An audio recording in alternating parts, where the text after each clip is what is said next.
Welcome. Today, we're diving into rheumatoid pleuritis, a lung manifestation linked to rheumatoid arthritis. We'll explore what it is, why it happens, and how it's managed. Let's begin. Rheumatoid pleuritis, put simply, occurs when the inflammation characteristic of rheumatoid arthritis affects the pleura. The pleura are two thin layers of tissue that surround the lungs and line the inside of the chest cavity. Rheumatoid arthritis is an autoimmune disease in which the body's immune system mistakenly attacks its own tissues, primarily the joints. In some individuals, this immune response can extend beyond the joints, impacting various organs, including the lungs and specifically, the pleura. The pathophysiology of rheumatoid pleuritis begins with the autoimmune attack characteristic of rheumatoid arthritis. In susceptible individuals, immune complexes deposit within the pleural space, triggering inflammation. This inflammation leads to thickening of the pleura, increased permeability of blood vessels, and the accumulation of fluid, known as a pleural effusion. Over time, chronic inflammation can cause the pleura to become scarred and fibrotic, impairing lung function. In some cases, rheumatoid nodules, similar to those found in joints, can develop on the pleura, further contributing to inflammation and damage. The exact prevalence of rheumatoid pleuritis is difficult to pinpoint, as many cases may be asymptomatic or go undiagnosed. However, it's estimated that pleural involvement occurs in a significant proportion of individuals with rheumatoid arthritis, ranging from around 5 to 50% in post-mortem studies. Rheumatoid pleuritis is more common in individuals with more severe or long-standing rheumatoid arthritis. There may also be a genetic predisposition to developing rheumatoid pleuritis, as certain genes associated with rheumatoid arthritis are also linked to lung involvement. Environmental factors, such as smoking, may also increase the risk. Symptoms of rheumatoid pleuritis can vary widely. Some individuals may be asymptomatic, with pleural involvement only detected on imaging.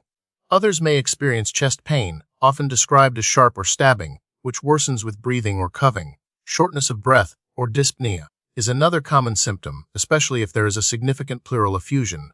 A dry cough may also be present. Systemic symptoms of rheumatoid arthritis, such as fatigue, fever, and joint pain, are also frequently present.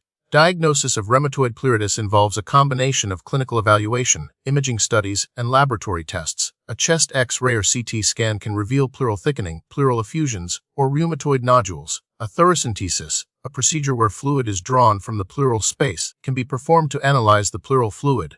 This fluid may show characteristic features, such as low glucose levels, elevated protein levels, and the presence of rheumatoid factor. A pleural biopsy may be necessary in some cases to confirm the diagnosis and rule out other causes of pleuritis.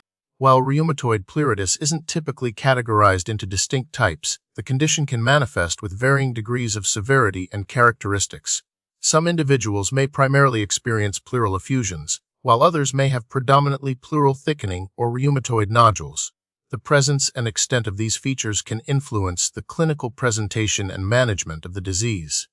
It is important to monitor these changes during the course of treatment. Treatment of rheumatoid pleuritis focuses on managing the underlying rheumatoid arthritis and controlling the inflammation in the pleura.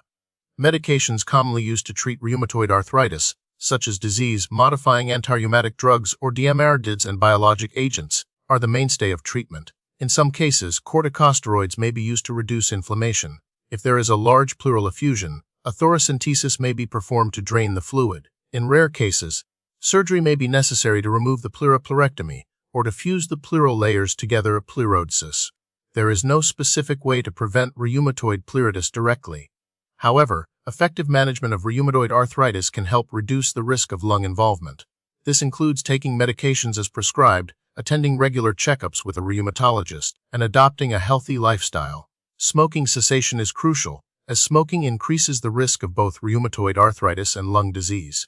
Early diagnosis and treatment of rheumatoid arthritis can also help prevent the progression of the disease and reduce the likelihood of complications, including rheumatoid pleuritis. The prognosis of rheumatoid pleuritis varies depending on the severity of the condition, the underlying rheumatoid arthritis, and the response to treatment. In some individuals, rheumatoid pleuritis may be a mild and self-limiting condition. In others, it can lead to chronic lung disease and impaired lung function. Recent research is focused on identifying biomarkers that can predict the development of rheumatoid pleuritis and on developing more targeted therapies to control inflammation in the pleura. Studies are also investigating the role of genetics and environmental factors in the pathogenesis of rheumatoid pleuritis.